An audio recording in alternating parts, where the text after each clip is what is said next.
6 noyabrda Türkmenistanyň prezidenti Gurbanuly Berdimuhammedowyň Italiýa resmi sapary başlanýar. Bu barada geçen ay maglumat berilen bolsa-da ne türkmen ne de italyan mediasy saparyň gün tertibi we onuň dowamynda gözüňde tutulan duýuşluklar barada maglumat berdi. Mundan başga Türkmen prezidentiniň Rima sapar etjekdigi ýa-da diňe Milan bilen çäklenjekdigi hem häzirlikçe aýdyň däl. Belletek şu gün Milanda resmi sapara bagyşlanyp biznes forum hem geçirilýär. Türkmenistanyň awtoritar prezidentiniň bu sapary Türkmen ýigidi Kasymberdi Garaýewiň özüniň geýdigini boyun alandan soňra Aşgabatda ýitirim bolmagyndan 2 hepde soň bolup geçýär. Şu sebäpli LGBT aktivistleri İtalyan hökümetine ýüzlenip Türkmen delegasiýasy bilen duýuşluklarda Garaýewiň şeýle-de Türkmenistandaky jynsy azlyklaryň hukuklary bilen bagly meseleleri gozgamaga çagyrýarlar. İtaliyanyň Archigay guramasy, erkekleriň saglygy boýunça Ewraziýa koalisiýasy, halkara All Out guramasy Italiýan hökümetini Türkmenistanyň delegasiýasy bilen duýuşluklarynda Kasymberdi Garaýewiň ýitirim bolmagy boýunça meseleni gozgamaga çagyrýarlar.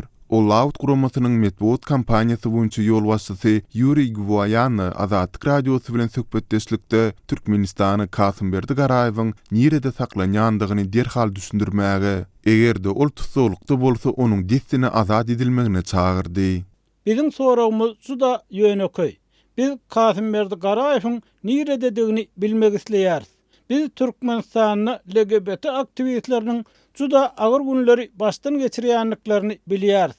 Kasymberdi Garaýew bilen bolup geçenler barada hökman düşündiriş berilmelidir.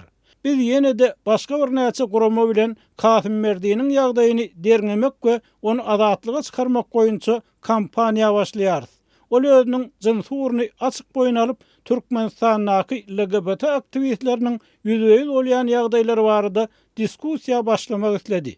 Biz onu himayet vermäge taýýar diýip halkara guramanyň wekili gurrun berdi. Archigay guramasy özüniň beýanatynda 2018-nji ýylyň maýynda BMG-niň adam hukuklary boýunça geňişinde Türkmenistana tin berilendi. Italiýanyň islendik şol sanda adamlaryň jynsy ugruna esaslanýan diskriminasiýalaryň öňüni almak boýunça rekomendasiýalary berendigine üns çekýär. Şol sebäpli Ýewropadaky LGBT guramalarynyň köpüsiniň adyndan biz Italiýanyň hökümetini Kasymberdi Garaýewiň ýagdaýyna alada bildirmegine, şeýle-de Türkmen hökümetinden bu ýagdaýy düşündiriş bermegini soramaga çagyrýarys diýip guramanyň beýanatynda aýdylýar. Ýa-da Aşgabatly 24 ýaşly Lukman Kasymberdi Garaýew polisiýanyň idarasyna çagyrlanyndan soňra ýitirim boldy. Mundan bir näçe gün öň, ýagny 21-nji oktýabrda Azatlyk radiosy onuň Türkmenistanyň kanun goraýjy edaralarynyň işgärleriniň we öz ýakyn hosarlarynyň basyşlary we gynamaları baradaky gurrungyny çap edipdi.